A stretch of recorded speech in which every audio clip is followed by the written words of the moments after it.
থেকে যায়। শোনা যাচ্ছে। কেমন আছেন সবাই? জি স্যার, ভালো আলহামদুলিল্লাহ আছি স্যার, স্যার, আপনি ভালো কেমন আছেন আছেন? আপনি? আলহামদুলিল্লাহ। আজকে হচ্ছে আপনাদের লেকচার নাম্বার 10। আপনারা কি লেকচার নাম্বার 9 ন্যারেশন প্র্যাকটিস করেছিলেন বাসায়? এখনো জি স্যার টাইম স্যার। পাইনি। এখনো জি টাইম স্যার, অল্প পান নাই? অল্প আচ্ছা, অল্প প্র্যাকটিস করা হয়েছে। আজকে মূলত দ্রুত ক্লাস দেওয়ার কারণ হচ্ছে আমাদের তো 1 তারিখে জয়েনিং হয়ে যেতে পারে 43তম বিসিএস এর। তো জি স্যার। এখনো পর্যন্ত যেহেতু আমাদের কোনো জয়েনিং ডেট পিছায় নেই, অথবা আগামীকালকে হয়তো গ্যাজেট প্রকাশ পাবে, গ্যাজেট প্রকাশ পেয়ে হয়তো 1 তারিখে আমাদের জয়েনিং হয়ে যাবে।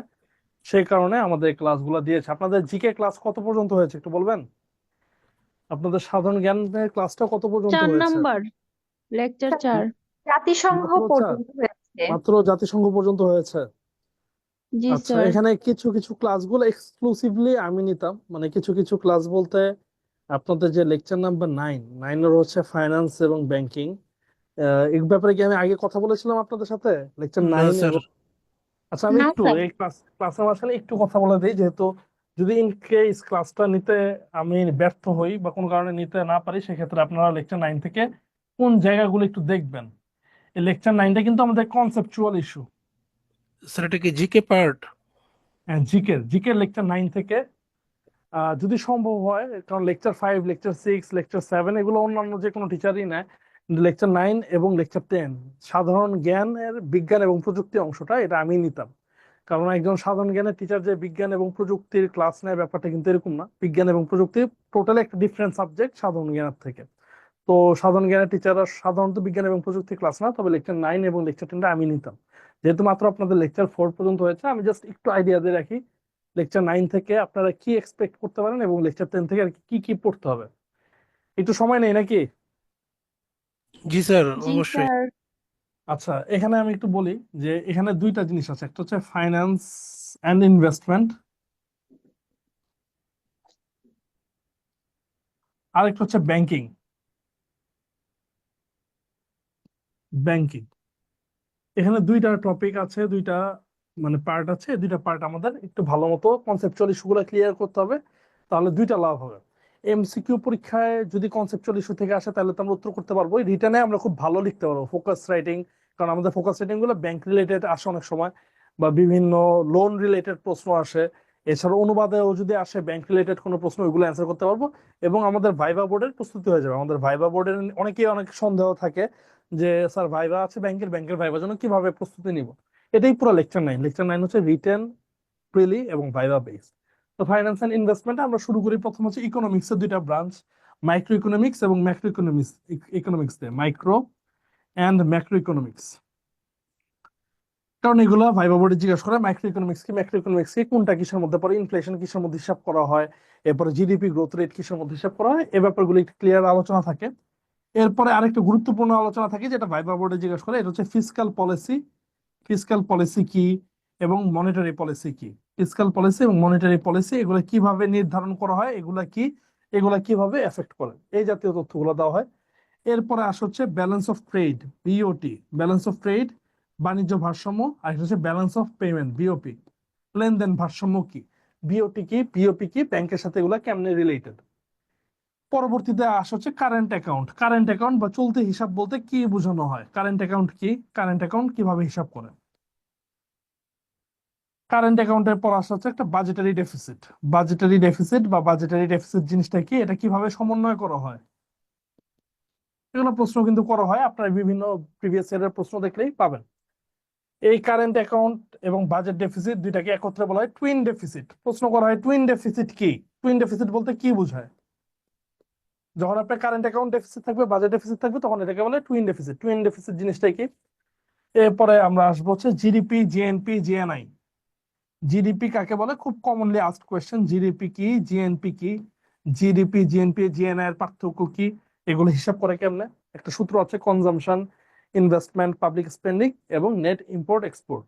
জিডিপি, জিএনপি, জিএনআই টা বোঝানোর পর আমরা হচ্ছে যাবো হচ্ছে মার্জার এবং অ্যাকুইজিশন কি। মার্জার অ্যান্ড অ্যাকুইজিশন, ব্যাংকের মধ্যে মার্জার হচ্ছিল, আবার অ্যাকুইজিশন হচ্ছে। মার্জার এবং অ্যাকুইজিশন কি, জয়েন্ট ভেঞ্চার কি, এগুলো ইনভেস্টমেন্টের part. Joint venture, joint venture কাকে বলে, এরপরে পিপিপি কি? পিপিপি দুই ধরনের সংজ্ঞা আছে, একটা হচ্ছে পাবলিক প্রাইভেট পার্টনারশিপ আর একটা হচ্ছে পারচেজিং পাওয়ার প্যারিটি, অর্থাৎ ক্রয় সক্ষমতা সমতা। তো এইগুলো হচ্ছে প্রত্যেকটা টপিক একটু ক্লিয়ারলি আলোচনা করা হয় লেকচার নাম্বার 9-এ, বুঝতেই পারছেন? একটু মানে অনেকের কাছে হয়তো নতুন লাগতে পারে, আবার অনেকে যদি কোনো বিজনেস ব্যাকগ্রাউন্ড থাকে, কমার্স ব্যাকগ্রাউন্ড থাকে, তাহলে হয়তো এগুলো অনেক কিছুই হয়তো পড়ে আসছেন। আর ব্যাংকিং এর মধ্যে কি কি আলোচনা করা হবে? প্রথম হচ্ছে সেন্ট্রাল ব্যাংক কি? সেন্ট্রাল ব্যাংক কি? সেন্ট্রাল ব্যাংকের সাথে কমার্শিয়াল ব্যাংকের পার্থক্য কি? Central bank versus commercial bank, এদের পার্থক্য কি? এরপর হচ্ছে টাইপস অফ ব্যাংকস, ব্যাংকস এর প্রকারভেদ, টাইপস অফ ব্যাংকস। এগুলো আপনার মধ্যে জানেন দুই ধরনের ব্যাংক বাংলাদেশে প্রধানত থাকে, তফসিলি ব্যাংক, অতফসিলি bank, scheduled banks and non scheduled banks. এদেরকে কি কি বলা হয় এবং এরা কারা, কি কিসের ভিত্তিতে এগুলা ঠিক করা হয়েছে। এরপরে আরো আছে যেমন স্পেশালাইজড ব্যাংক, স্পেশালাইজড ব্যাংক কাকে বলে? Specialised bank. এরপরে ডিজিটাল ব্যাংক কি? আরেকটা কমনলি আস্কড কোয়েশ্চেন হচ্ছে যে ট্রেডিশনাল ব্যাংকের সাথে ইসলামী ব্যাংকের পার্থক্য কি? ট্রেডিশনাল ভার্সেস ইসলামী ব্যাংক, পার্থক্যটা কি? এরা কিভাবে অপারেট করে বা কিভাবে কাজ করে? বর্তমান সময় কিন্তু ইসলামী ব্যাংকগুলো অনেক গুরুত্বপূর্ণ, কারণ ইসলামী ব্যাংকগুলো খুবই বিপর্যস্ত অবস্থায় রয়েছে। এরপরে এখান থেকে আমাদের আরো পড়তে হবে যেমন লোন। ব্যাংকের একটা অন্যতম গুরুত্বপূর্ণ জিনিস হচ্ছে লোন বোঝা, যে লোন জিনিসটা কি এবং লোনের প্রকারভেদ। লোনের অনেকগুলো প্রকারভেদ আছে, এর মধ্যে এনপিএল, নন পারফর্মিং লোন, এটা আপনার ফোকাস রাইটিং এ আসছে, প্রিভিয়াস ইয়ারে আপনাদের আর্গুমেন্ট রাইটিং এ আসছে নন পারফর্মিং লোন। যদি এনপিএল জিনিসটা না বুঝেন তাহলে পুরো ফোকাস রাইটিংটাই আপনাদের বৃথা, বা আর্গুমেন্ট রাইটিং আপনি অ্যান্সার করতে পারবেন না। এনপিএল বা মন্দ ঋণ আসলে কি বলে? এনপিএল এর পর ডিফল্ট লোন, এনপিএল কখন ডিফল্ট লোন হয়ে যায়। এরপরে ব্যাড লোন কি? ব্যাড লোন আরেকটা লোন আছে ব্যাড লোন। এরপর হচ্ছে ডেট সার্ভিসিং কি? ডেট সার্ভিসিং কাকে বলা হয়? খুবই গুরুত্বপূর্ণ, প্রত্যেকটা টার্মিনোলজি খুব গুরুত্বপূর্ণ এবং পরীক্ষার মধ্যে আসে। ডেট সার্ভিসিং কি? ডেট সার্ভিসিং এর পর আমাদের জানতে হবে যে ক্যাপিটাল ফ্লাইট কি? Capital flight, capital flight. এরপর হচ্ছে illegal illicit financial flows. Illicit বা ইলিগেল ফাইন্যান্সিয়াল ফ্লোজ মানে মানে বেআইনি ভাবে ব্যাংক থেকে যে টাকা পয়সা বিদেশে পাচার হয়ে যায়, এটার সাথে বাংলাদেশ ব্যাংকের একটা ইউনিট আছে বিএফআইইউ, ফাইন্যান্সিয়াল ইন্টেলিজেন্স ইউনিট, এটা জড়িত। তো এটাও পরীক্ষায় প্রশ্ন করা হয়। এরপরে প্রশ্ন আসে যে রেপো রেট কি? Repo rate, reverse repo rate, bank rate, CRR, cash reserve ratio, SLR, statutory liquidity rate. এরপর হচ্ছে সিএসআর, সিএসআর কাকে বলে? এরকম আরো কিছু গুরুত্বপূর্ণ, আমি হয়তো এই মুহূর্তে মনে পড়ছে না। এগুলো হচ্ছে আপনাদের লেকচার 9, 2 ঘন্টার একটা লেকচার, তবে খুবই গুরুত্বপূর্ণ যারা ব্যাংকে পরীক্ষা দিতে চান এবং আমাদের ইকোনমি রিলেটেড।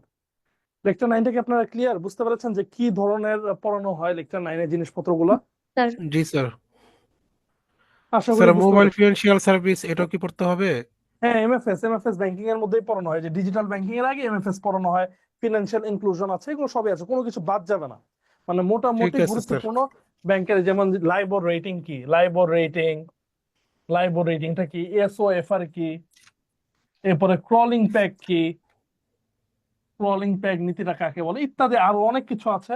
আপনাদেরকে একটা পিডিএফ দিয়ে, পরে একটা পিডিএফ থাকে, পিডিএফ এর মধ্যে এই টার্ম গুলো দেওয়া থাকে সবগুলো, যেগুলো জানতে হয় আর কি। লেকচার 9টা কি মূলত বুঝতে পারছেন কিভাবে পড়াতে হয় বা কি কোন জিনিসগুলো জি আপনারা স্যার। এক্সপেক্ট করবেন? জি স্যার। তো এভাবে স্যার লেকচার 9টা পিডিএফটা কি আমাদের সাথে শেয়ার করবেন লেকচার 9-এর? পিডিএফ দিয়ে দিতে পারো। পিডিএফ তো আমি অন্যান্য ব্যাচে নিয়েছি অলরেডি লেকচার 9। স্যার আর একটু দিলে সুবিধা হয় তাহলে, পিডিএফটা অনেক পিডিএফটা দিয়ে সহজ। দেবো, কোনো সমস্যা নেই, পিডিএফটা দিয়ে থ্যাংক দেবো। You sir. যেগুলো টপিক আপনাদের জেনে রাখতে হবে, যে টিচারই আসুক না কেন, হয়তো সবগুলা টপিক বা ইচ্ছে বেশি টপিকও পড়াইতে পারে। যদি কোনো টপিক মিস যায় তো টিচারকে জিজ্ঞাসা করবেন। এরপরে লোন রিস্কেজুলিং আছে, লোন রিস্কেজুল কেমনে করে।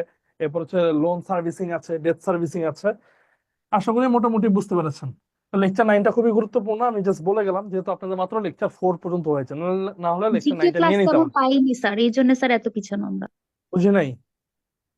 স্যার জিকে ক্লাসটা অনেক কম পেয়েছি স্যার, মাসে দেখা যায় রুটিনে 2টা থাকে, তাই স্যার এত পিছানো। জিকেটা তো আসলে একটু বাকি দুই সাবজেক্টের চেয়ে তুলনামূলক ভাবে কম গুরুত্বপূর্ণ, এই জন্যই। কারণ আমি তো আজকে দেখছি আপনাদের লেকচার 10 হবে ইংলিশের, আর সেখানে জিকে লেকচার মাত্র 4 হয়েছে। যাই হোক, জিকে লেকচার গুলা কোনো এক স্যার সময় যদি সম্ভব হয় এটা নিয়ে নেওয়া হবে আর কি। আপনি একটু স্যার বলবেন একটা তাহলেই কথা হবে। বলতাম স্যার।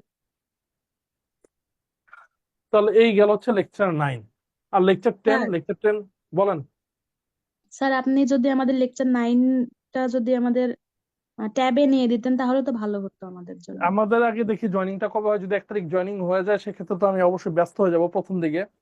এরপরে যদি সম্ভব হয় অবশ্যই ট্যাবে বা যেভাবেই হোক, বা যদি আমার ঢাকায় পোস্টিং হয় সেক্ষেত্রে অবশ্যই ক্লাসটা নিয়ে নিব। আর যদি জি না নিতে স্যার। পারি অন্য যে কোনো একটা, আপনাদের এখানে ক্যারিয়ার ম্যাপে তো আর যে কাউকে ক্লাস নিতে বলা হয় না, ভালো কোনো টিচারই আসবে। তাও আপনারা এই জিনিসগুলো দেখা দিলাম যে টিচার আসুক না আসুক, নিজেদের মধ্যে হলে নিজেরাও যদি পারেন জিনিসটা দেখে নেবেন। কারণ এগুলা কিন্তু ভাইবা বোর্ডের আগের রাত্রে আপনি পরে পারবেন না। যেমন আপনাকে জিজ্ঞেস করতে পারে যে রেপো রেট কিভাবে মূল্যস্ফীতি নিয়ন্ত্রণ করে, মূল্যস্ফীতি নিয়ন্ত্রণ করা হয় কিভাবে রেপো রেটের মাধ্যমে। এটা একটা ভাইবা বোর্ডের প্রশ্ন, খুব কমন প্রশ্ন। আপনি বাংলাদেশ ব্যাংকে যদি এডির ভাইবা বোর্ডে যান তাহলে এই জাতীয় প্রশ্ন করা হয়। তো এই জন্য জিনিসগুলো একটু ক্লিয়ারলি জানতে হবে, কারণ এগুলো প্রায় সময় পরীক্ষা আসে। রেপো রেটের সাথে পলিসি রেট আছে, এগুলো ইত্যাদি ক্লাস ইনশাল্লাহ যদি সময় হয় আমি এগুলো দেখাই দিব না। তাহলে আজকে ক্লাসটা শুরু করি ইংলিশে। লেকচার 10 না আরেকদিন আলোচনা করবো, লেকচার 10ও একটু বিস্তারিত। লেকচার 10টা আমি আরেকদিন আলোচনা করবো। স্যার একটু স্ক্রিনশট দিয়ে রাখি একটা আচ্ছা, 10 স্ক্রিনশট নিয়ে রাখেন। সেকেন্ড। জি স্যার শেষ। ওকে, তাহলে লেকচার 10 আমরা স্টার্ট করি। লেকচার 10 হচ্ছে আমাদের পিন পয়েন্ট এরর। আমি দেখতে পাচ্ছি লেকচার 10 আর লেকচার 11 দুইটাই পিন পয়েন্ট এরর। লেকচার 10 11 নিয়ে মনে হয় 80টার মতো প্রশ্ন আছে। লেকচার 10-এ 40টা প্রশ্ন করানো হবে, বাকি 40টা প্রশ্ন লেকচার 11-এ করানো হবে। একটু লেকচারটা রিল্যাক্সিং, কারণ ম্যাক্সিমাম গ্রামার টপিকটা আপনাদের জানা আছে। পিন পয়েন্ট এররের ম্যাক্সিমাম গ্রামার, যেমন noun, pronoun, verb, adjective, adverb, subject, verb, agreement, tense, এগুলো আপনাদের হয়ে গিয়েছে। তো আমরা জাস্ট একবার রিভাইজ দিব, পুরো লেকচার গুলা একবার রিভাইজ দিব লেকচার নাম্বার 10 এবং স্যার 11-এ। ভয়েসটা একটু পড়াইলে ভালো হতো, আর আমাদের ভয়েস কয়েকটা চেঞ্জটা বাকি স্যার। ছিল। জি এখন স্যার। ভয়েসের ক্লাসটা তো আপনাদের একটা রিপিট ক্লাস চাচ্ছেন, বুঝছেন? এটা তো আমি বলতে পারবো না আপনাকে বলেছেন যে ভয়েসের ক্লাসটা দিতে, কারণ যেহেতু লেকচার 8 হয়ে গেছে তারা কিন্তু এটা ক্লিক করে রেখেছে যে লেকচার 8 স্যার ডান। লেকচার 8টা স্যার শেষ হয়নি স্যার। মানে কয়েকটা যে টিচার্স ওয়ার্ক বাকি ছিল ওইগুলা যদি আরো আপনি সলভ 13টা করে প্রশ্ন দিতেন। বাকি স্যার। আরো 13টা প্রশ্ন বাকি, মানে কিসের প্রশ্ন, ভয়েসের না এই ট্রান্সফরমেশনের? ভয়েসের ট্রান্সফরমেশনও মিক্স থাকতে পারে স্যার। আচ্ছা, এটা তো আমি জানি না। আপনাদের লেকচার 8 কিন্তু ক্লাস হয়ে গেছে এটাই আমি জানি। এন্ড এটা যেহেতু আপনারা রিপিট ক্লাস চাচ্ছেন বা আবার ক্লাস চাচ্ছেন, এটা একটু কথা বলেন। তারা যদি আমাকে বলে যে লেকচার 8টা আবার নিতে, তো সেই ক্ষেত্রে আমার নিতে কোনো জি সমস্যা হবে না, স্যার, কিন্তু এটা আপনি যদি আপনাদের। বেসিক রুলস গুলো আবার বলে দিতেন অনেক ভালো হতো, সেই দিনের হ্যাঁ, ক্লাস আমি পুরো এটা অবশ্যই বলে দিতে কোনো সমস্যা নেই। লেকচার 8 খুবই গুরুত্বপূর্ণ, ভয়েস এবং ট্রান্সফরমেশনের ক্লাস। তো আমি যেটা বলছি এটা যদি আপনারা বলেন সেই ক্ষেত্রে আমি কিন্তু বলতে পারবো না যে লেকচার 8, কারণ একজন স্যার নিয়েছে। এখন যদি আমি গিয়ে আবার বলি যে লেকচার 8 আবার বুঝেছি নিতে স্যার। হবে বা আমি নিতে চাই, সেই ক্ষেত্রে এটা আমার পক্ষ থেকে বলাটা আসলে শোভা পায় না। তো এটা স্টুডেন্টদের দাবি, স্টুডেন্টরা যদি লেকচার 8 আবার চায় তো আপনারা এটা জানাবেন। তারা যদি আমাকে বলে যে স্যার লেকচার 8টা আরেকবার নিয়ে নেন বা লেকচার 8 নেন, তাহলে আমি নিতে রাজি আছি। আমার নিতে কোনো সমস্যা নেই, বুঝতে পেরেছেন? জি জি স্যার। স্যার। আপনারা আপনারা বলেন, স্যার আপনারা আপনি তো বললে শিডিউল ক্লাসে আমরা ঠিকঠাক মতো পাই, এরকম মেকআপ ক্লাস কি একটা দিবে? তারপর স্যার আমরা কথা বলে দেখবো। আপনার কথা বললেন, কথাটা বললেন যে আপনাদের লেকচারে যদি কোনো যে যে সমস্যায় আছে, যে লেকচার 8 হয় নাই, ঠিক মতো হয় নাই, বাকি আছে বা পুনরায় নিতে হবে, যাই হোক, এটা আপনারা একটু অথরিটির সাথে বললেন। তারা আমাকে যদি বলে লেকচার 8 দিতে, যেমন ওরা বোর্ড রেডি করে, বোর্ডে লেকচার 10 দিয়ে রেখেছে, আজকে যদি লেকচার 8 থাকতো তাহলে আমি লেকচার 8 নিতাম। আশা করি বুঝতে পেরেছি, সমস্যা নাই, আজকে ক্লাসটা করি। আমি তো এখনো আছি, বা মানে একদমই তো চলে যায়নি এরকম কিছু না। লেকচার 8টা অবশ্যই নেওয়া যাবে, যদি আপনাদের ডিমান্ড থাকে সেক্ষেত্রে এটা আপনাদের কিন্তু জানাইতে হবে। জানাইলে সেক্ষেত্রে আমি নিয়ে নিবো। স্যার আপনার আজকে ক্লাস মেইলটা দেওয়া যাবে? কোনটা? মেইল আপনার, বুঝি নাই। স্যার আপনার মেইল, মেইল? ইমেল। জি। জিমেইল না, আমার একটা ফেসবুক পেজ আছে। আমার আসলে একটা পার্সোনাল প্রোফাইল ছিল, ওইখানে অনেক স্টুডেন্ট নক দেওয়ার কারণে দেখা যায় স্টুডেন্টের সাথে আমি কমিউনিকেট করতে পারি না। অনেক স্টুডেন্ট নক দেয়, আর আমি তো রাত 10টা 11টা পর্যন্ত ক্লাসই নেই বিভিন্ন জায়গায়। তো বাসায় গিয়ে আমার হচ্ছে সব স্টুডেন্টের মেসেজ রিপ্লাই দেওয়া সবসময় সম্ভব হয় না। অনেক স্টুডেন্ট অনেক মেসেজ পাঠায় রাখে, বিভিন্ন রকম মেসেজ পাঠায়, তো সবসময় সম্ভব হয় না। সেক্ষেত্রে আমার একটা স্টুডেন্টদের জন্য আলাদা আমার একটা পেজ আছে। এই পেজে নক দিলে আমি যে কোনো একদিন বা 2 দিন এই পেজের মধ্যে সময় দিই। স্টুডেন্টদের যদি কোনো সমস্যা থাকে তারা ছবি তুলে পাঠায়, এরকম অনেকে আছে আর্গুমেন্ট রাইটিং লিখে আমাকে পাঠিয়ে দিচ্ছে ছবি তুলে, আমি এগুলো চেক করে দিই। তো আপনারা পেজে একটু নজর রাখতে পারেন বা পেজে যদি নক দিতে পারেন, জোহার ইউসুফ হাসান। মূলত এটি স্টুডেন্টদের জন্যই খোলা এই পেজটা। এই পেজের মধ্যে আপনারা নক দিলে আমি এই পেজে রিপ্লাই দিব যখনই আমি সময় পাই। সপ্তাহে 1 দিন 2 দিন আমি রিপ্লাই দিই পেজের মধ্যে। আপনাদের যে কোনো সমস্যা কোয়েশ্চেন থাকলে অবশ্যই আমাকে নক দিবেন, কোনো সমস্যা নেই। বুঝতে পেরেছেন? Thank you sir.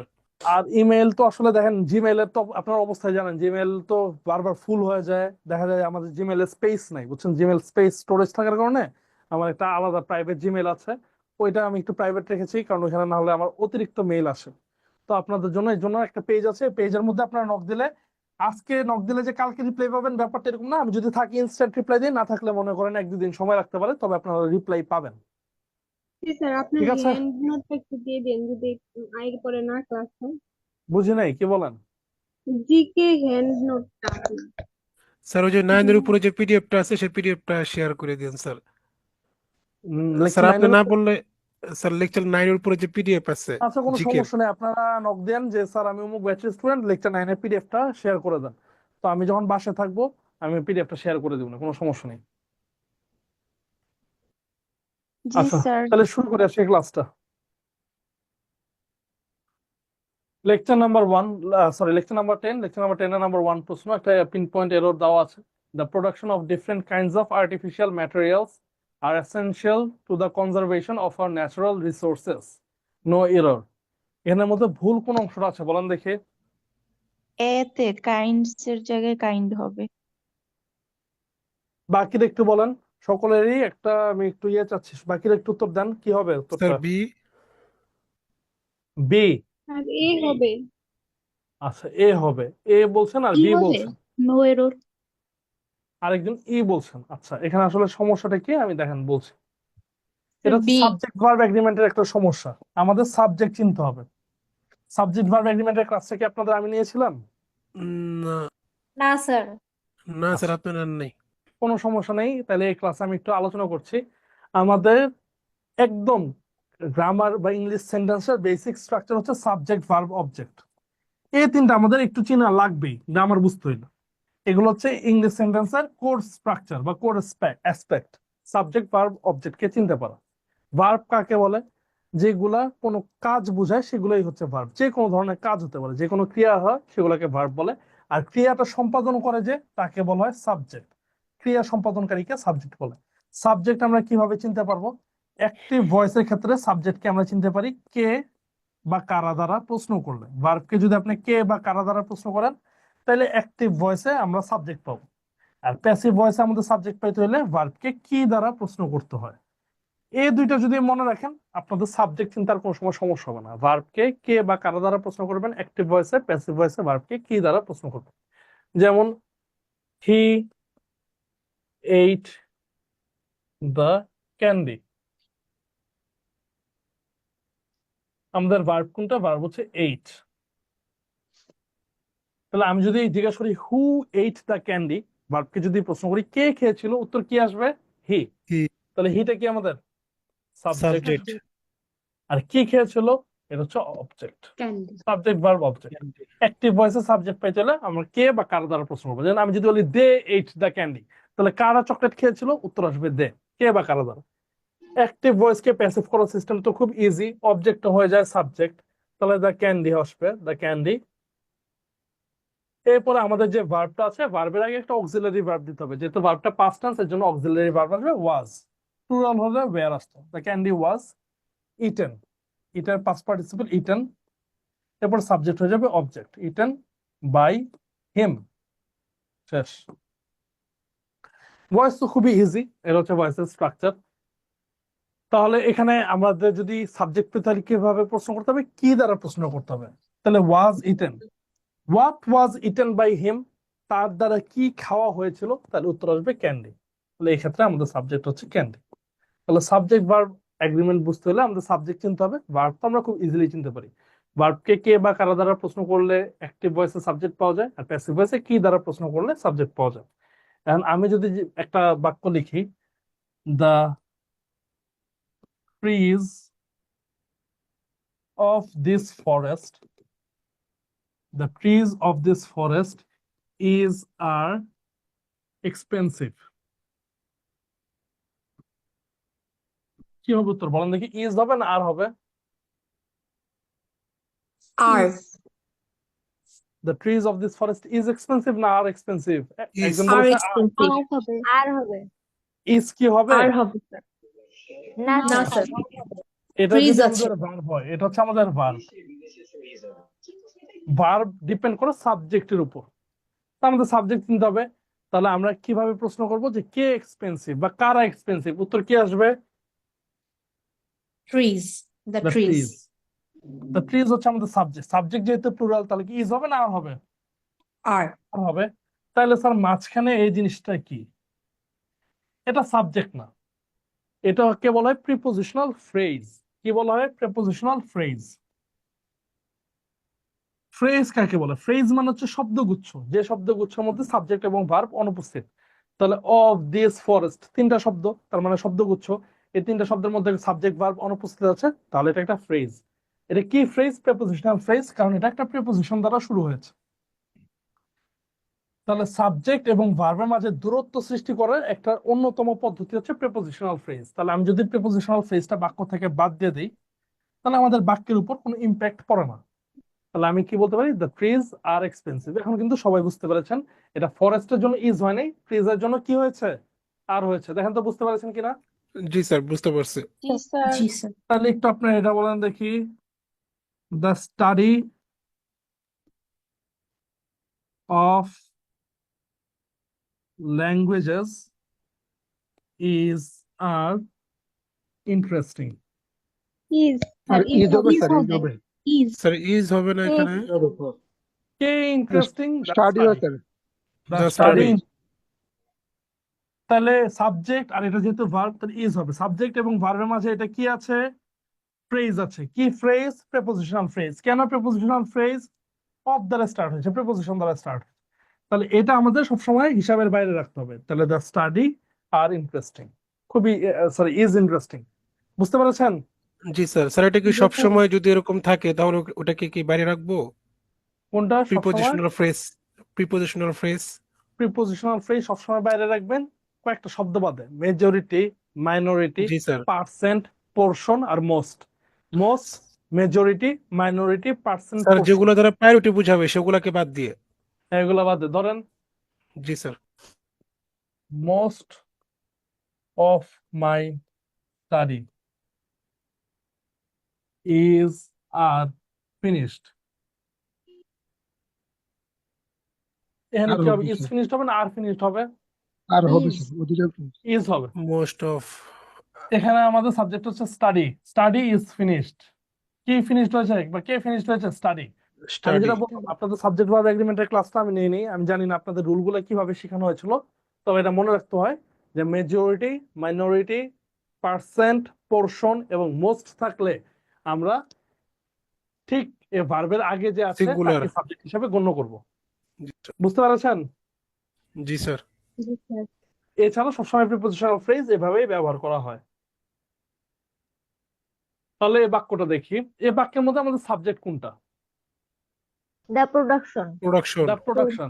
The production of different kinds of artificial materials are essential, মানে গুরুত্বপূর্ণ। কে গুরুত্বপূর্ণ? উৎপাদন গুরুত্বপূর্ণ। প্রোডাকশন। The production. তাহলে আমাদের এখানে সাবজেক্ট ইজ কোনটা? হবে। The production. The the production কি প্রোডাকশন। সিঙ্গুলার না plural? Singular singular. Sir, singular. তাহলে ভার্ব কি সিঙ্গুলার। প্লুরাল হবে না সিঙ্গুলার হবে? ঈদ হবে স্যার। সিঙ্গুলার। ইয়েস। তাহলে অ্যান্সার হচ্ছে বি। তাহলে বাকি মাঝখানের এগুলো কি স্যার? এগুলো প্রিপোজিশনাল ফ্রেজ, যেমন অফ ডিফারেন্ট কাইন্ডস। তিনটা শব্দ আছে, এর হচ্ছে শব্দগুচ্ছ। শব্দগুচ্ছ মানে ফ্রেজ, কোনো সাবজেক্ট ফ্রেজ। ভার্ব নেই। আবার এই ফ্রেজটা প্রিপোজিশন দ্বারা শুরু হয়েছে, তাহলে এটা কি ফ্রেজ? Prepositional phrase. এটা বাদ। অফ আর্টিফিশিয়াল ম্যাটেরিয়ালস, এটা কি? এটা আরেকটা প্রিপোজিশনাল ফ্রেজ।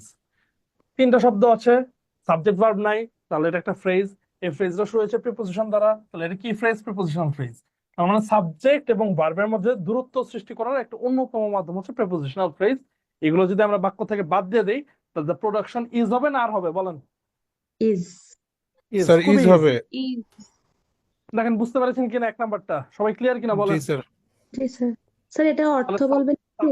সাবজেক্ট এবং ভার্ব আমরা কাছাকাছি নিয়ে আসতে পারবো। দেখে পরে দুই নাম্বারটা। দুই নাম্বারটা পড়ে দিচ্ছে। Sponsors of the ICC World Cup tournament who bought advertising time on television includes at least a dozen international firms whose names are familiar to many consumers. কি হবে উত্তর? বলেন দেখি একটু চিন্তা ভাবনা করে।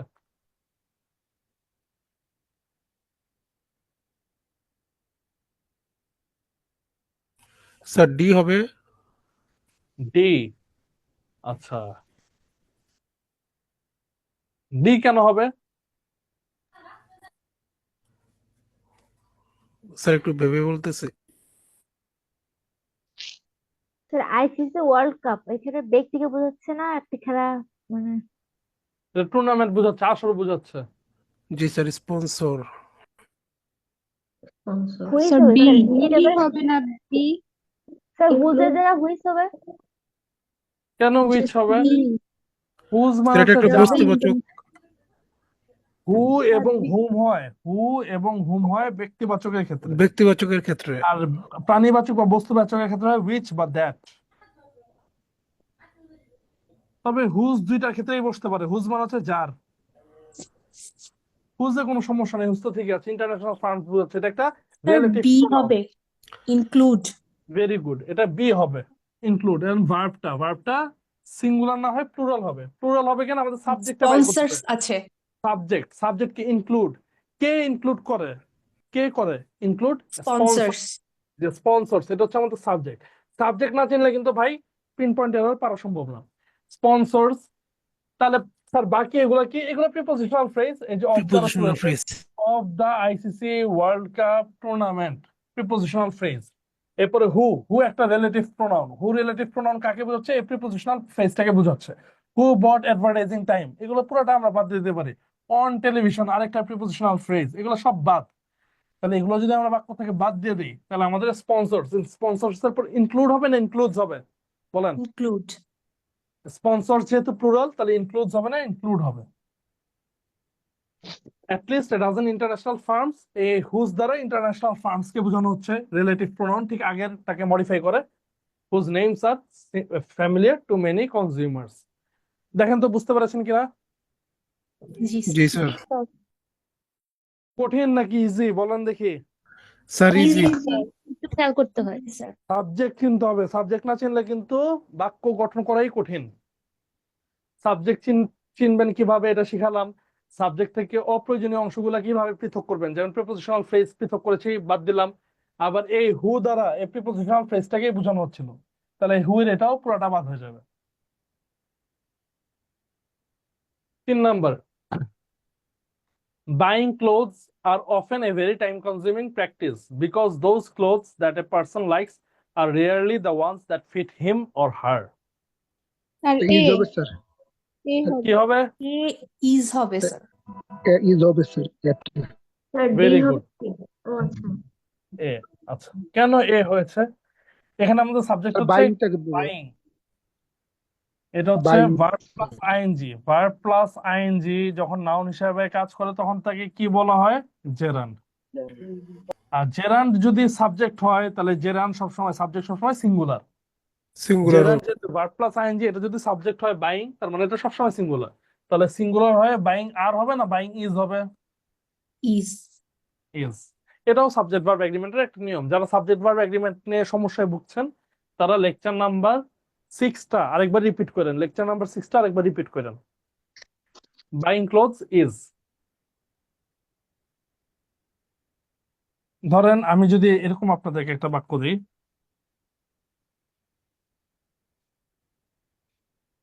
বলেন দেখি কি হবে এটা?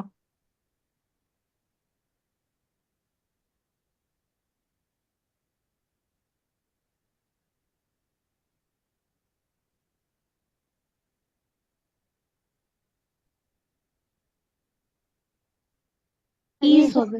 Is sir. এটা ইজ। কেন ইউজ হয়েছে? 10 মেলস আছে, তাহলে কেন ইউজ হয়েছে? আমাদের subject sir running. Running. Running difficult, তাহলে রানিং কি ইজ হবে না আর হবে? Verb plus ING subject is. হিসেবে কাজ করলে ইজ ইজ হবে। হবে স্যার। ঠিক এই জিনিসটাই তো, খুবই ইজি। আশা করি বুঝতে পেরেছেন। জি sir. 4 number, the caustic remarks she made was totally uncalled for. বলেন দেখি একটু চিন্তা ভাবনা করে কি হবে? রিমার্ক হবে বি। একজন বলেছে রিমার্ক হবে, অন্য কারো কিছু কোনটা মনে হচ্ছে? না স্যার বি তো। স্যার বি মনে হচ্ছে। বুঝি নাই, কি বলছেন? C C B. বি। আচ্ছা দেখেন, ই স্যার। আমাদের নাউনটা হচ্ছে রিমার্কস। রিমার্কস মানে হচ্ছে মন্তব্য। রিমার্কস মানে কি? মন্তব্য। মন্তব্যটা কি ধরনের মন্তব্য? কস্টিক মন্তব্য। কস্টিক মানে তীব্র বা খুবই রূঢ় মন্তব্য। দাটা হচ্ছে এ রিমার্কস কে নির্ধারিত করছে। তার দাও একটা অ্যাডজেক্টিভ বা ডিটারমিনার। দা কস্টিক হচ্ছে একটা অ্যাডজেক্টিভ, রিমার্কস হচ্ছে নাউন, এবং নাউন হিসেবে আমাদের সাবজেক্ট। আচ্ছা, subject the caustic remark she made was. ভার্বটা কি দেওয়া আছে? ওয়াজ। এটা হচ্ছে আমাদের ভার্ব। ভার্ব কি ওয়াজ দেওয়া আছে না ওয়্যার দেওয়া আছে? ওয়াজ। তার মানে ভার্বটা হচ্ছে সিঙ্গুলার। তো ভার্বটা যেহেতু সিঙ্গুলার, তাহলে নাউন কি প্লুরাল হতে পারে নাকি নাউনেরও সিঙ্গুলার হতে হবে? সিঙ্গুলার। সিঙ্গুলার সিঙ্গুলার হতে হতে হবে। এটা হবে। যেহেতু ওয়াজ দেওয়া আছে, ওয়াজ মানে সিঙ্গুলার, মানে সিঙ্গুলার নাউন হতে হবে। নাউন তো এখানে প্লুরাল দেওয়া আছে, রিমার্ক তাহলে হবে। রিমার্কস কে পরিবর্তন করে আমাদের কি করতে হবে? রিমার্ক করতে বলা হবে। রিমার্ক। জি স্যার। রিমার্কের সাথে ওয়াজ হয়, আর যদি প্লুরাল করে রিমার্কস বলি তাহলে কি হবে? ওয়্যার। ওয়ার। আচ্ছা, এখন ওয়াজটাকে আমরা পরিবর্তন করতে পারবো? ওয়াজের নিচে কি কোনো না আন্ডারলাইন স্যার, করা আছে? না ওয়াজের স্যার। নিচে তো আন্ডারলাইন করা না নেই। ওয়াজ স্যার। যেহেতু পরিবর্তন করতে পারবো না, পরিবর্তন করতে হবে কোনটাকে? বি। সাবজেক্টকে। তো সাবজেক্টকে রিমার্কস না বলে রিমার্ক যদি বলে দেই, তাহলে আমাদের সাবজেক্ট এবং ভার্বের মধ্যে সমন্বয় বজায় থাকে। বুঝতে পেরেছেন? জি sir. 5 number, neither Bradley nor more recent critics who have written on Shakespeare's tragedies has been able to give a convincing explanation for the timing of events in Othello.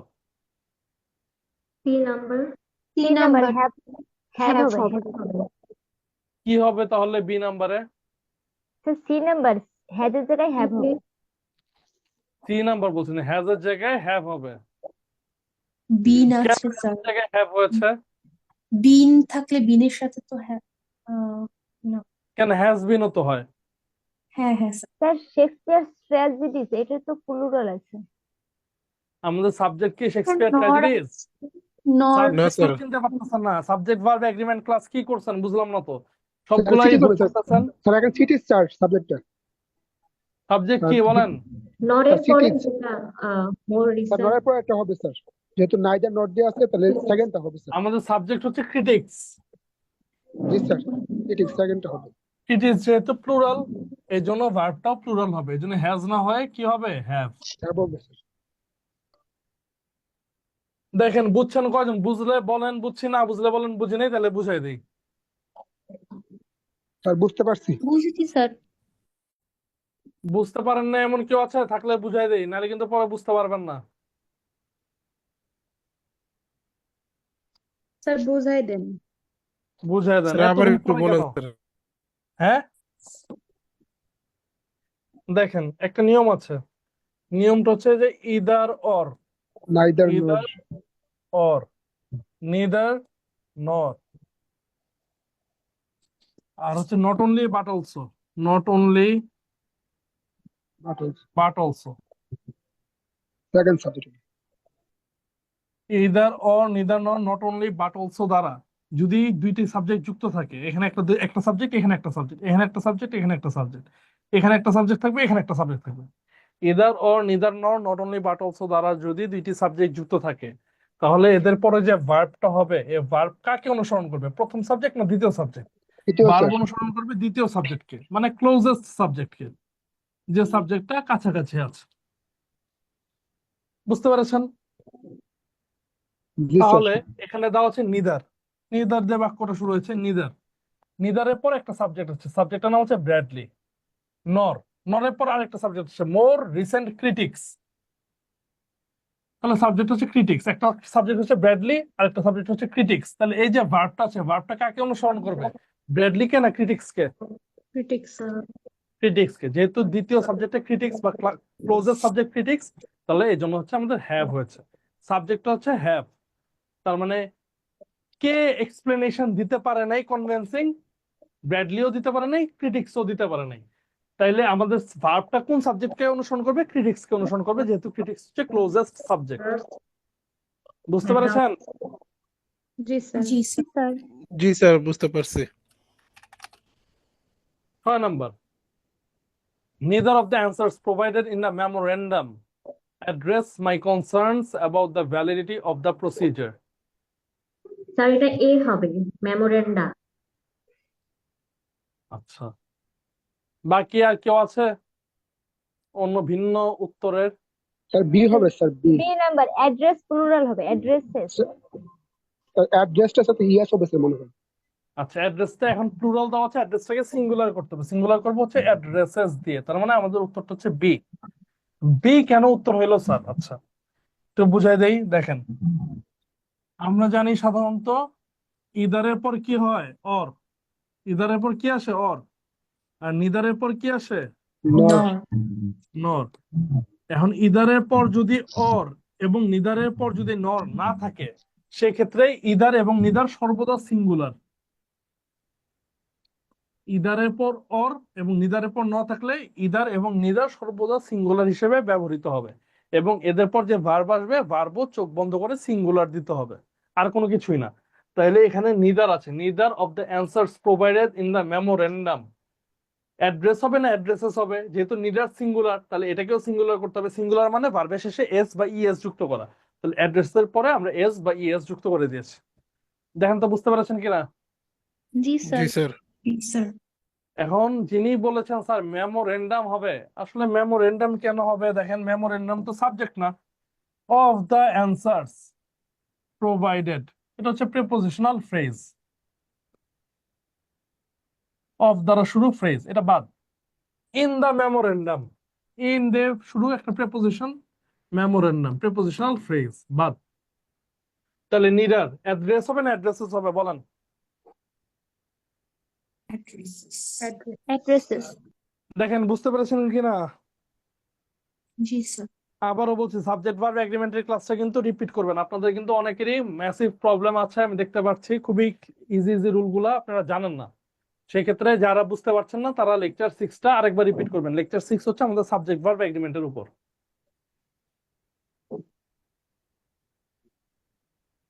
7 number, এটা খুবই easy. Silver, one of the first metal used by the human, is an excellent conductor of heat and electricity. Metals. Sir A হবে A. Sir এটা হবে এ, metals metals. Yes, এটা তো yes, yes. বলার কিছু নাই, ওয়ান অফ থাকলে, One one of of থাকলে the- পরবর্তী আচ্ছা। নাউনটা প্লুরাল হয়, তাহলে মেটালস হবে। 8 নাম্বার বলেন দেখি। আর এই স্যার ইজ হবে। এ হবে, ইজ হবে স্যার। এ হবে স্যার। মামস কি একটা রোগের নাম না?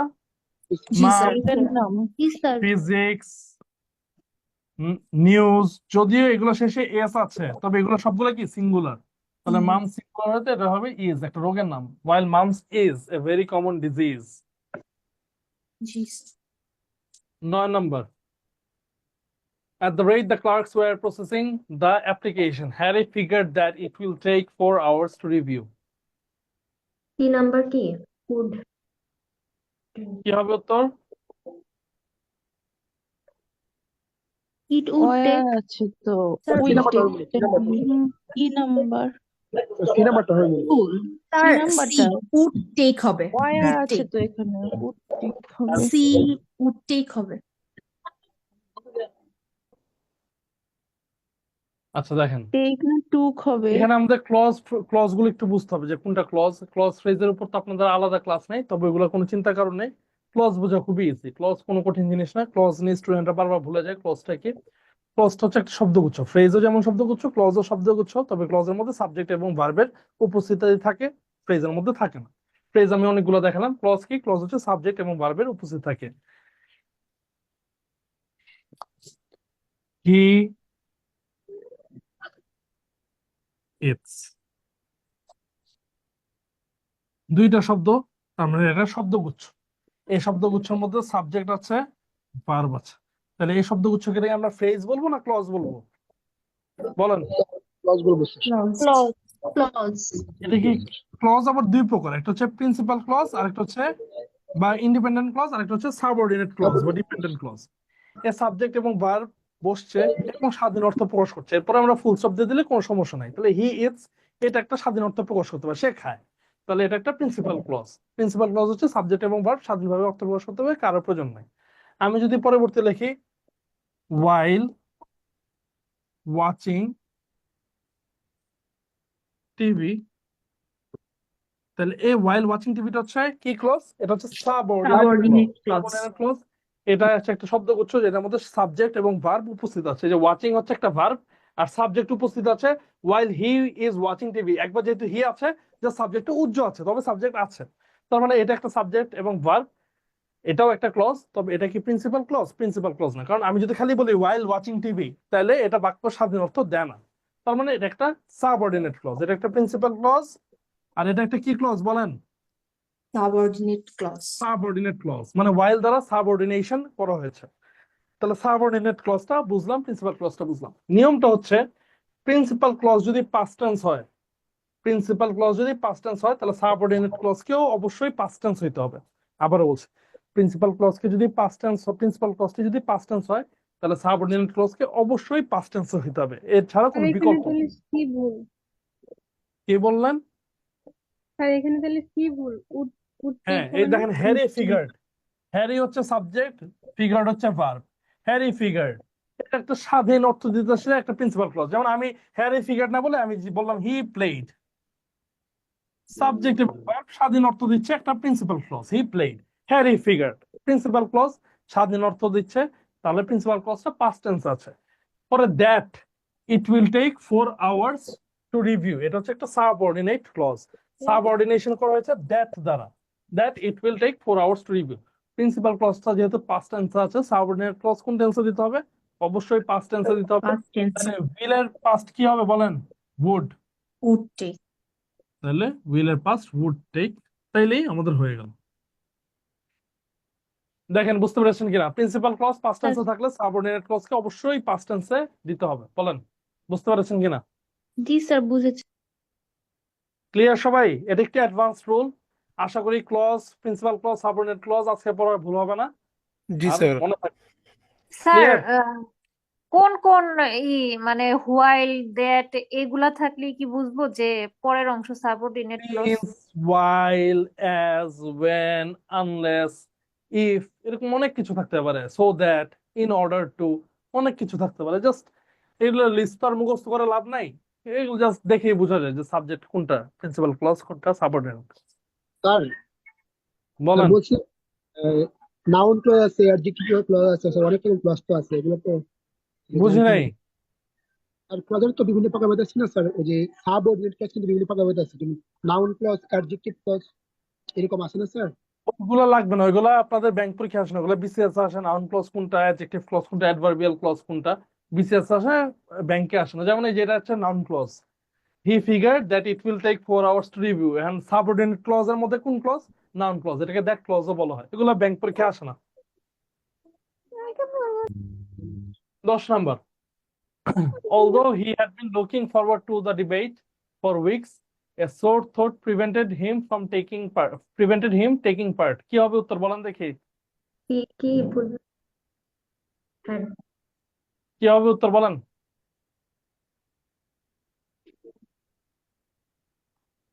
বলেন। সি নাম্বারে স্যার সি হবে, সি। সি কেন হবে?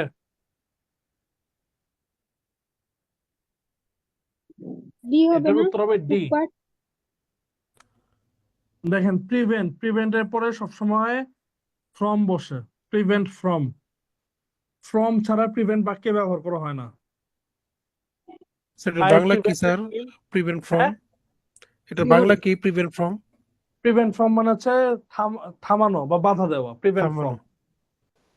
সি তাহলে হবে না? although he had been looking forward to the debate for weeks, যদিও সে অনেক দিন ধরে এই বিতর্কের জন্য উৎসাহী ছিল বা মানে বিতর্কের জন্য সে তাকিয়েছিল। এ সোর থ্রোট মানে তার একটা ঠান্ডা, মানে যে ঠান্ডা লেগেছে, সোর থ্রোট বা গলায় ব্যথা ছিল, এই গলার ব্যথা তাকে এই ডিবেটে অংশ দেওয়ার থেকে বাধা দিয়েছে। বুঝতে পেরেছেন? তাহলে প্রিভেন্টেড হিম, এখানে একটা ফ্রম লাগবে, from from taking, taking part. Preposition missing. বুঝতে পেরেছেন? জি স্যার। জি sir. 11 number, today D the number হবে, of D. people which enjoy winter sports is almost double that of 20 years ago. কি হবে তোর বলেন দেখি? এটা খুব easy. B number who B number হবে। বি নাম্বার পিউপেল পিপলটা হচ্ছে ব্যক্তি ব্যক্তির পর কি উইচ হয় উইচ হু এবং দ্যাট তো প্রাণীবাচক বা বস্তুবাচকের ক্ষেত্রে হয় তাহলে অ্যান্সার হচ্ছে বি ভুল উইচ কোনো সময় ব্যক্তির পরে হয় না ব্যক্তির পরে হু অথবা হুম হয় আর বস্তু বা প্রাণীবাচকের ক্ষেত্রে উইচ এবং দ্যাট হয় 12 number the animals who were chosen to present বলেন দেখি কি ভুল আছে এ নাম্বার হুইচ হবে। এটাও তো দেখে বোঝা যাচ্ছে অ্যানিমেলস অ্যানিমেলস যেহেতু প্রাণী হু এবং হুম তো হবে না হয় উইচ হবে অথবা দ্যাট হবে উইচ অথবা দ্যাট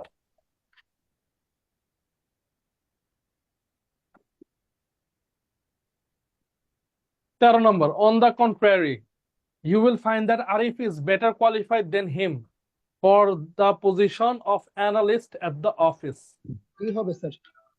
কি হবে D sir sir D Dhaka D D হইতে হবে এখানে দেনের পর কি হবে হিম না হয়ে সাবজেক্ট প্রনাউন বসবে হি বসবে দেন এবং অ্যাজ দেন এবং অ্যাজ এগুলোর পর সবসময় সাবজেক্ট প্রনাউন বসে কি প্রনাউন বসে সাবজেক্ট প্রনাউন সাবজেক্ট কেন সাবজেক্ট প্রনাউন বসে কারণ এটা কম্পেয়ার করা হচ্ছে সাবজেক্টের সাথে যেমন সাবজেক্ট হচ্ছে আরিফ আরিফ একটা সাবজেক্টের সাথে তুলনা করা হচ্ছে দেখে সাবজেক্ট প্রনাউন বসে আরিফ ইজ বেটার কোয়ালিফাইড দেন হি আরিফ সাবজেক্টের সাথে তুলনা করতে কোন প্রনাউন ব্যবহার করা হবে সাবজেক্ট প্রনাউন ক্লিয়ার কিনা বলেন দেখি জি স্যার জি স্যার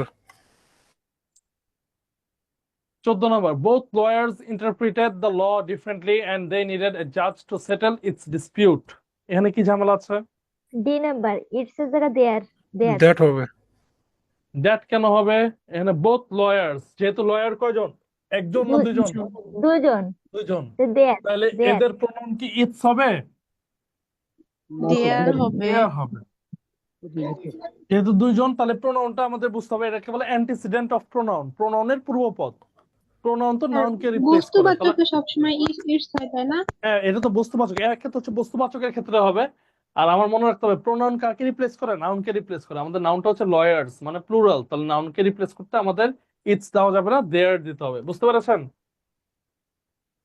জি sir 15 number chalk which is a softly mineral than limestone consists of minute marine shells sir A হবে সফট মিনারেল কেন এ হবে স্যার এটা তো অ্যাডজেক্টিভ আছে যদি সফট হয় তাহলে সেটা নাউন হবে অবশ্যই নাউনটা কোনটা বলেন স্যার নাউন তো চক সফট মিনারেল চক সফট হবে স্যার চক তো চক নাউন একটা নাউন মিনারেল নাউন মানে এই যে জি স্যার মিনারেল হ্যাঁ মিনারেলটা আমি তো বলি চকই স্যার সি নাম্বার মিনারেল হবে কনসিস্ট অফ কেন কনসিস্ট অফ কেন হবে স্যার মিনারেল মিনারেল হচ্ছে নাউন নিজেই তো সফট স্যার নিজেই তো সফটলি অ্যাডজেক্টিভ এটা স্যার নাউন অবস্থায় না এটা এটা অ্যাডজেক্টিভ যেহেতু অবস্থায় আছে এটা যেহেতু নাউন হচ্ছে অ্যাডভার্ব হয়ে নাউনকে যায় মডিফাই করতে হলে আমাদের কি লাগবে অ্যাডজেক্টিভ লাগবে তাহলে সফট হবে না এটা সফটলি হবে অ্যাডভার্ব সফট হবে সফট হবে সফট হবে সফট হবে sir chalk which is a soft mineral than limestone consists of কেন consists হয়েছে আমাদের সাবজেক্ট কি চক চক তো সিঙ্গুলার এর জন্য consists of এটা তো ঠিক আছে অফ মাইনিউট এটা কিন্তু মিনিট উচ্চারণ এর উচ্চারণ কি মাইনিউট মাইনিউট মাইনিউট অর্থ স্মল মাইনিউট আর আরেকটা উচ্চারণ আছে এটা হচ্ছে মিনিট এটা হচ্ছে সময়ের একক ইউনিট অফ টাইম সময়ের একক হচ্ছে মিনিট আর যদি এটা ক্ষুদ্র অর্থে ব্যবহার করা হয় তাহলে উচ্চারণ হচ্ছে মাইনিউট মেরিন শেলস বুঝতে পেরেছেন জি স্যার জি স্যার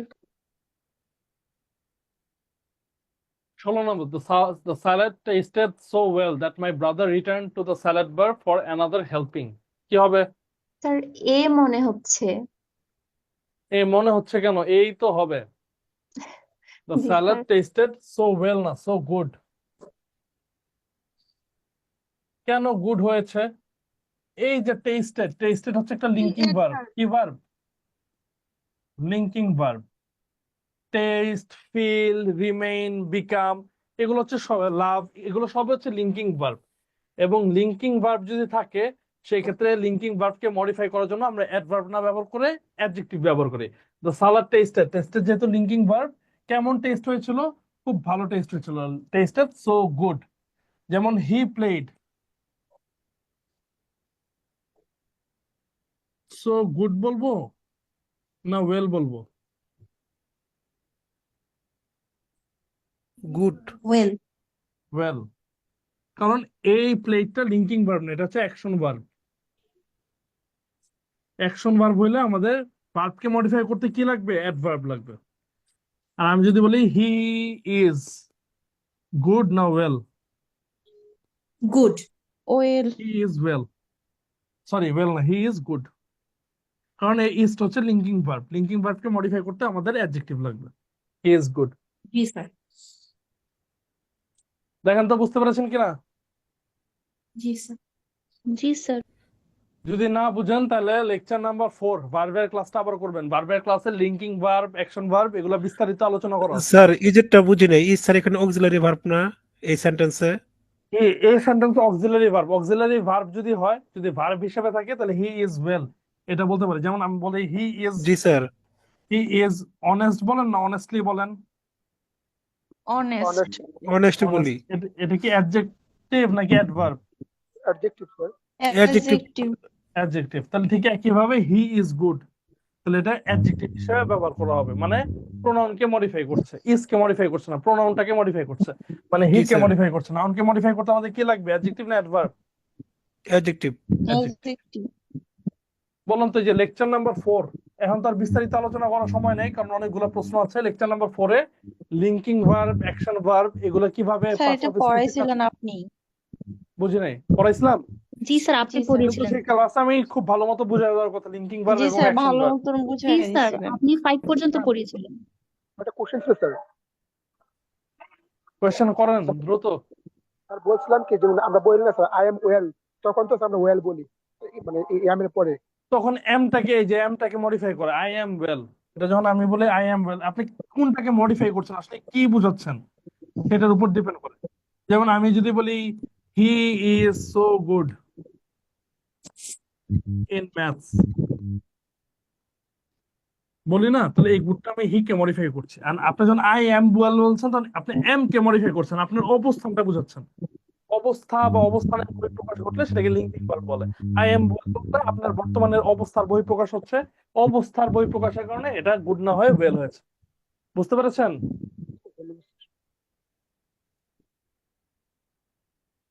ক্লিয়ার কিনা বলেন দেখি? জি স্যার। জি স্যার। 17 নম্বরটা একটু দেখি।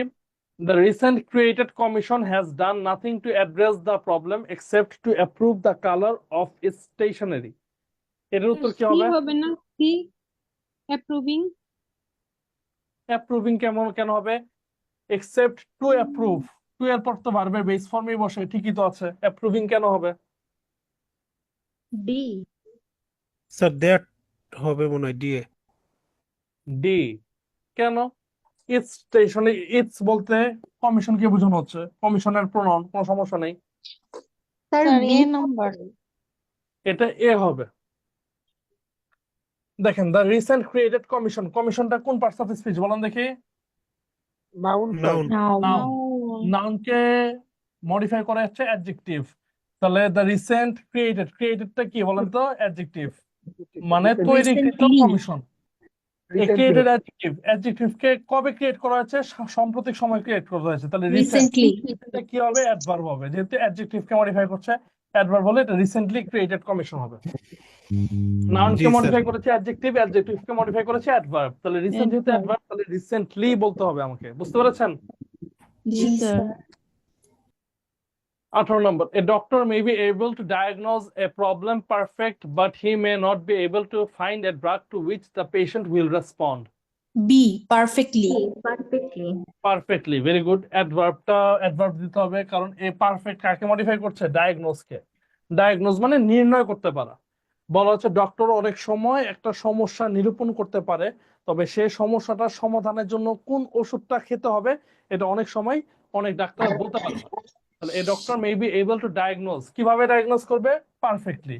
ভার্বকে মডিফাই করছে তাহলে অ্যাডভার্ব লাগবে।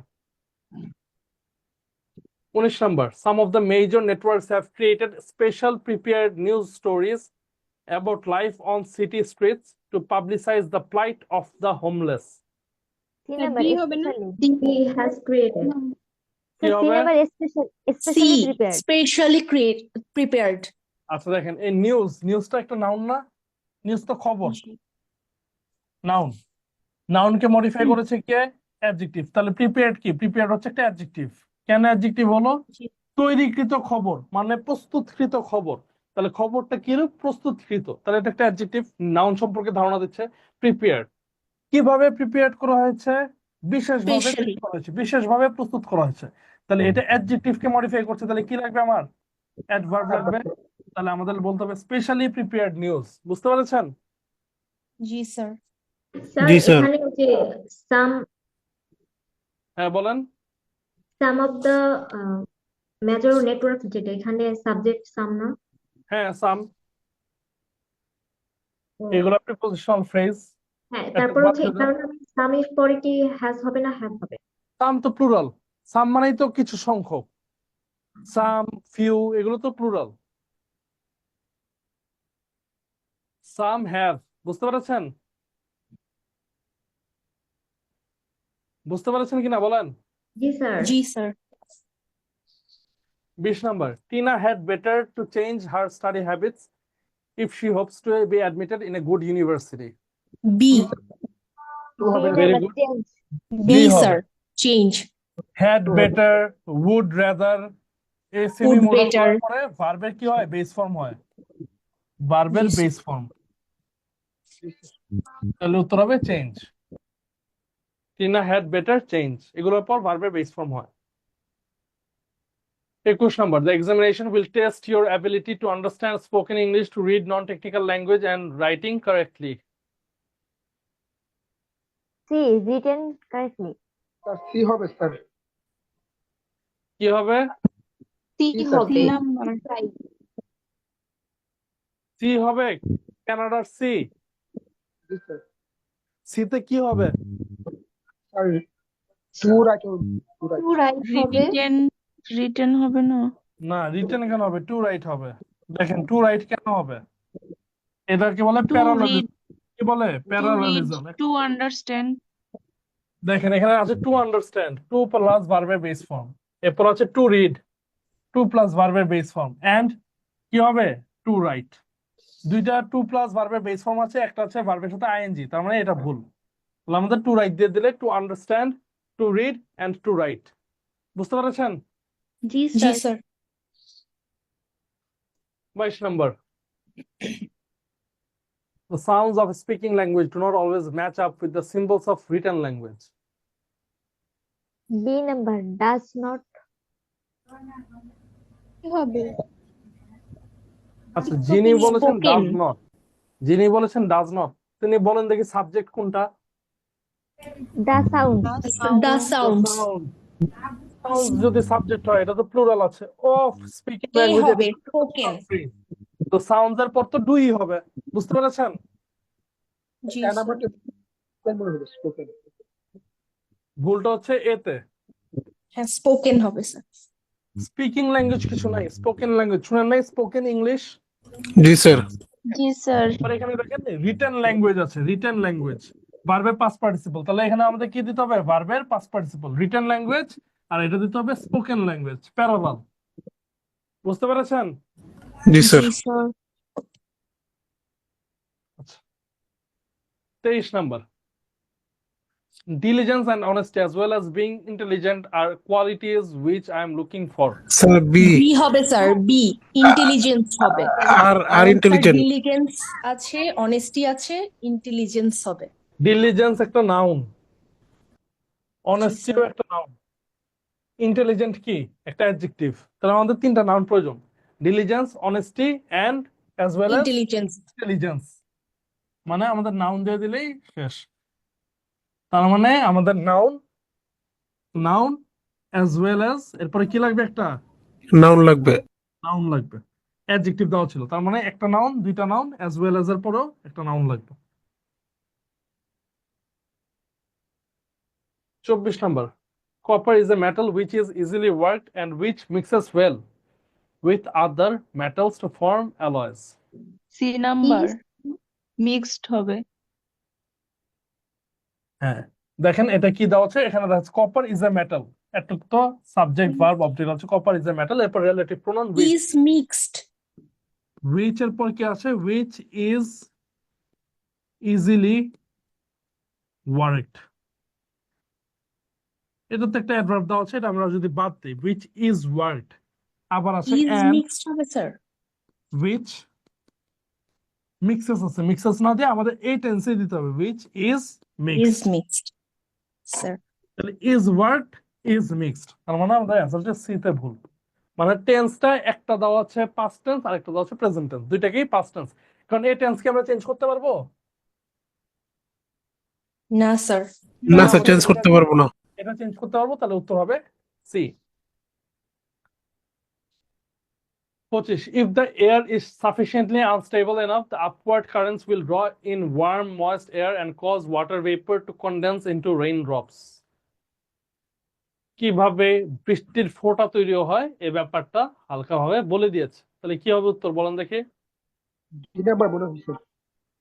কয় নাম্বার?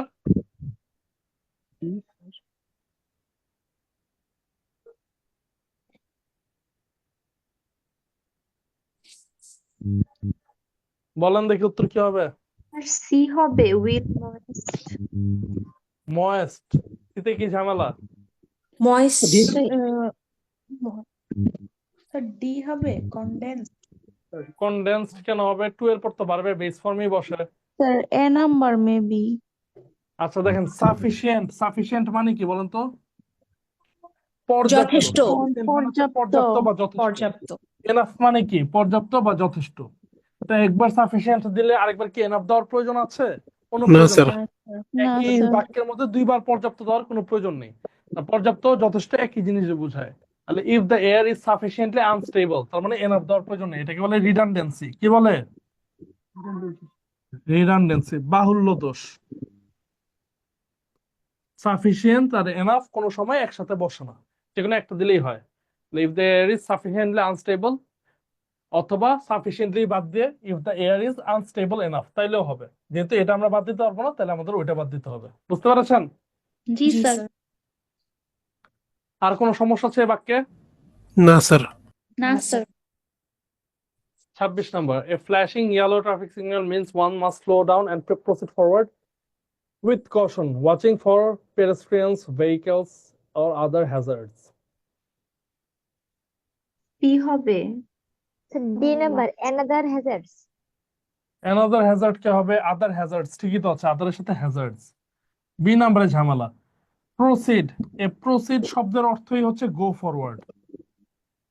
Proceed শব্দের অর্থ মানে জি কি? স্যার। সামনে এগিয়ে যাওয়া। এই proceed এর মধ্যেই তো forward আছে, তা আবার forward দেওয়ার প্রয়োজন কি? বুঝতে পেরেছেন? জি স্যার। জি প্রসিড স্যার। এবং ফরওয়ার্ড একসাথে বসে না, হয় আপনি প্রসিড ফরওয়ার্ড দিবেন অথবা গো ফরওয়ার্ড দিবেন, যে কোনো একটা দিবেন, দুইটা একসাথে দেওয়া যাবে না। বুঝতে পেরেছেন? জি। জি। এটাও redundancy. 27 number. We were terrified by sounds, আমরা শব্দ শুনে ভয় পেয়ে গেলাম, ভয় পেয়ে গিয়েছিলাম। কিসের শব্দ? The screaming of the wind, the restless rustle of leaves in the trees, and the sudden overwhelming explosions of thunder.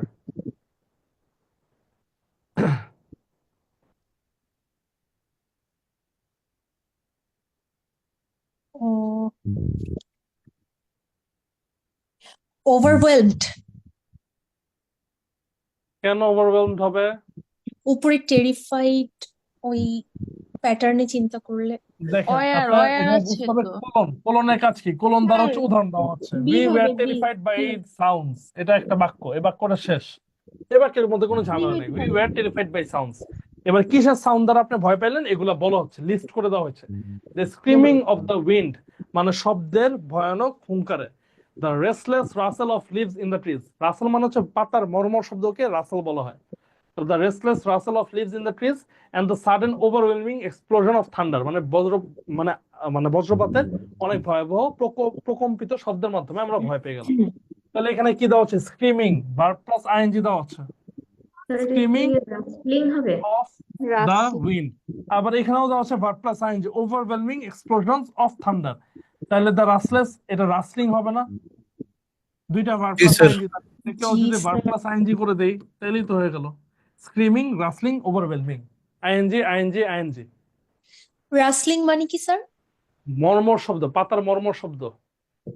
আচ্ছা। জি স্যার, বুঝতে পারছি। আপনি গ্রামে গঞ্জে গেলে বা অনেক উঁচু উঁচু গাছ আছে এমন জায়গায় গেলে অথবা রমনা পার্কে আসলে আপনি দেখবেন যে পাতার আসে, মানে যদি অনেক বাতাস বয় তাহলে পাতার আশেপাশে একটা শব্দ হয় পাতার, ওই পাতার যে মর্মর শব্দ ওইটাকেই বলে রাসল। জি 28 sir. Number, ceramics can be harder, light and more resistant to heat than metals. Lighter হবে। লাইটার। লাইট হবে, মানে সিরামিক্স এবং অন্যান্য ধাতুর তুলনা করা হচ্ছে, দুইটা জিনিসের মধ্যে তুলনা করা হলে কম্পারেটিভ ডিগ্রি বসে। হার্ডার ঠিক আছে, মোর রেজিস্ট্যান্ট ঠিক আছে, তাহলে এটা কি হবে? লাইটার। লাইটার। খুবই ইজি ছিল এটা। দুইটা জিনিসের মধ্যে তুলনায় আমাদের কম্পারেটিভ ডিগ্রি ব্যবহার করতে হয়।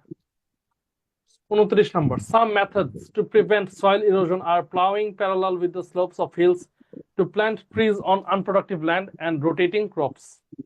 স্যার ডি হবে, প্ল্যান্টিং। প্ল্যান্টিং।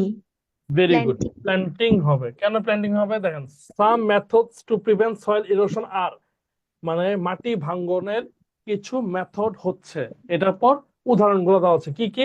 একটা হচ্ছে ploughing parallel with the slopes of hills, মানে পাহাড়ের সাথে সমান্তরাল ভাবে এটাকে যদি চাষ করা হয় তাহলে থামবে। এরপরে এটা যেহেতু প্লাউইং আছে, পরে এটাকে কি করবো? Planting. Planting verb plus ING করে দেবো, planting trees on unproductive land, মানে পতিত জমিতে গাছ লাগানো। এন্ড এই যে এটাও ভার্ব প্লাস আইএনজি আছে, রোটেটিং ক্রপস, মানে বারবার ধান না লাগায়, একবার ধান, একবার আলু, একবার গম, মানে ক্রপস রোটেট করলে আমাদের সয়েল ইরোশন প্রিভেন্ট হবে, বলে দিয়েছে। তাহলে প্লাউইং, প্ল্যান্টিং এবং rotating.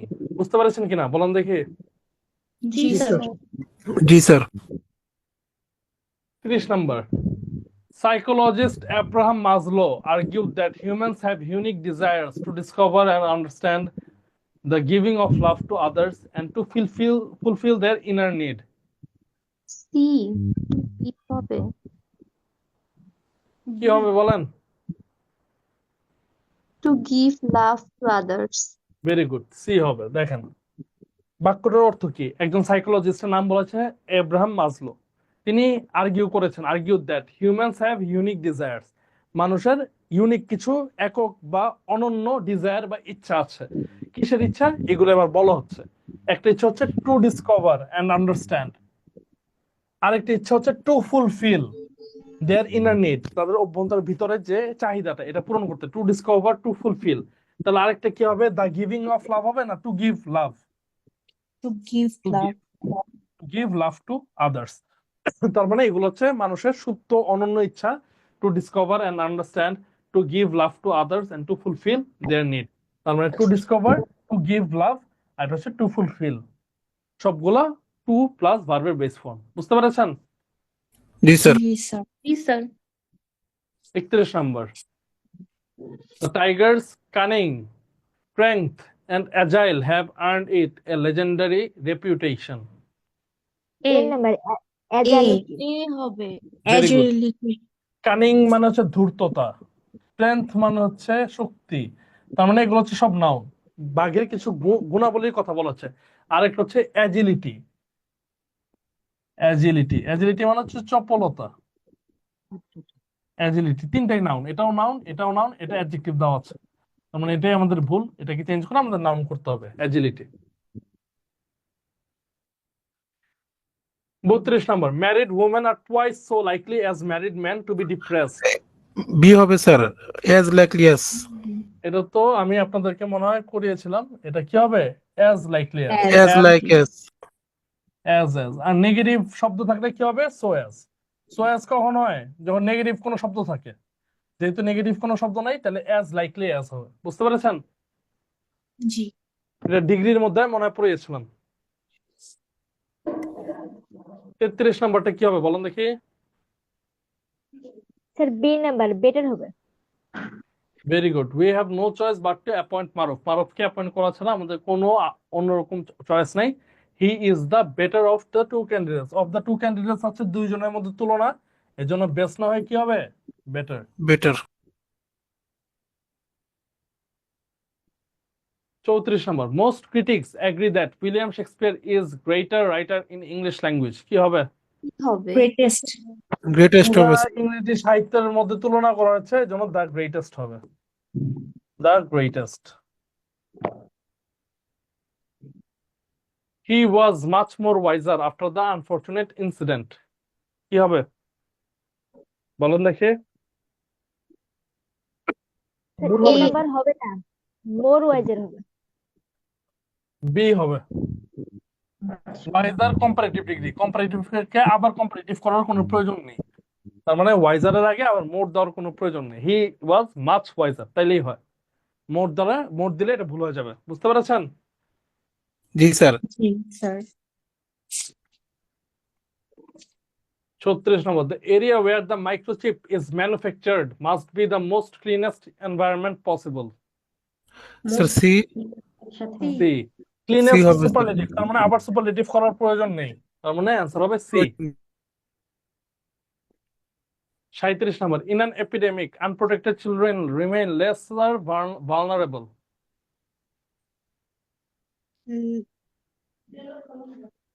C.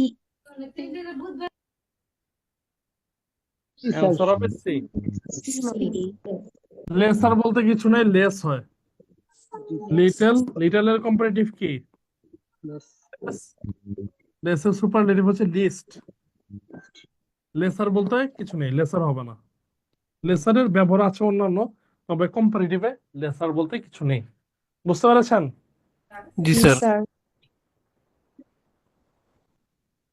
38 number, many opinions have been voiced on the likely effective of the computer. কি হবে? স্যার এই নাম্বারটা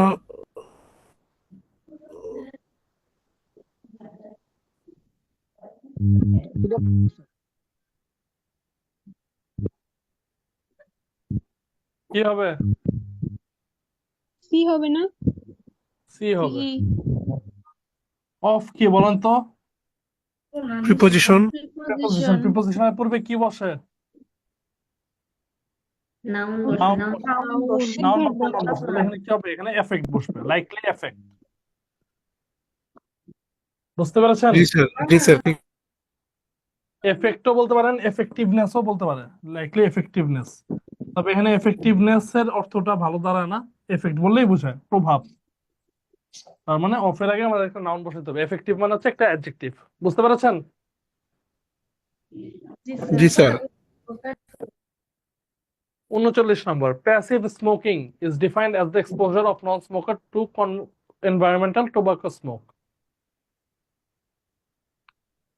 ডি। কি ডি। হবে? ডিতে কি সমস্যা? স্যার টু আছে, টু এর পরে ভার্বের।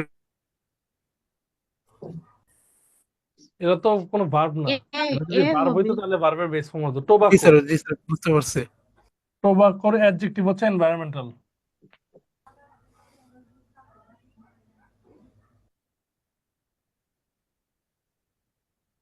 কি হবে বলেন দেখে?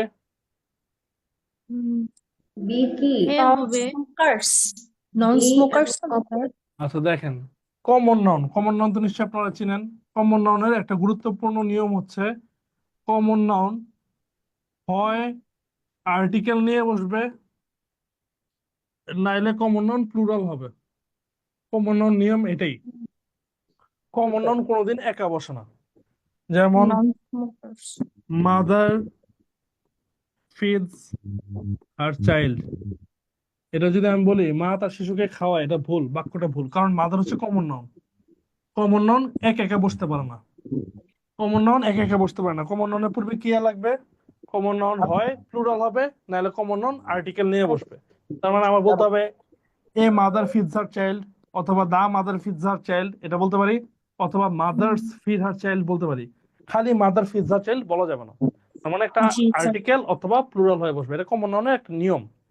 নন স্মোকার, এটা কি একটা কমন নাউন?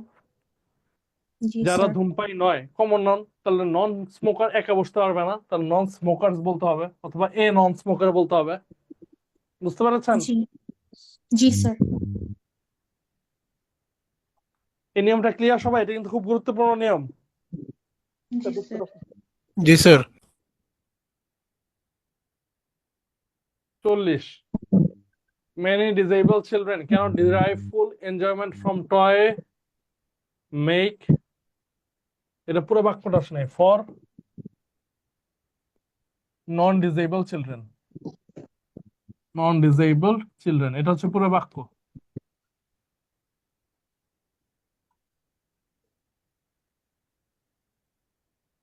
ডি হবে।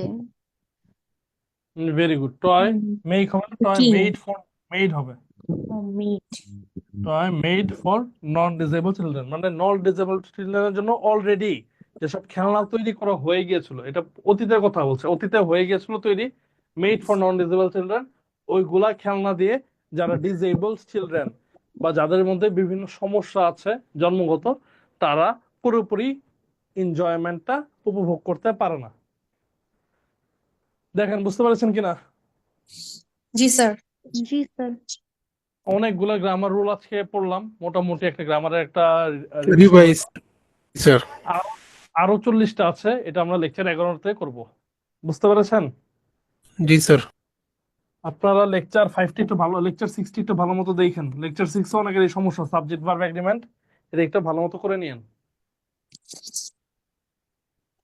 বুঝতে পারছেন সবাই? ওকে জি স্যার স্যার। তো ঠিক আছে, আজকে এ পর্যন্তই, পরবর্তী ক্লাসে দেখা হবে তাহলে। স্যার আসসালামু আলাইকুম। ওয়ালাইকুম আসসালাম। আসসালামু আলাইকুম স্যার। ওয়ালাইকুম আসসালাম।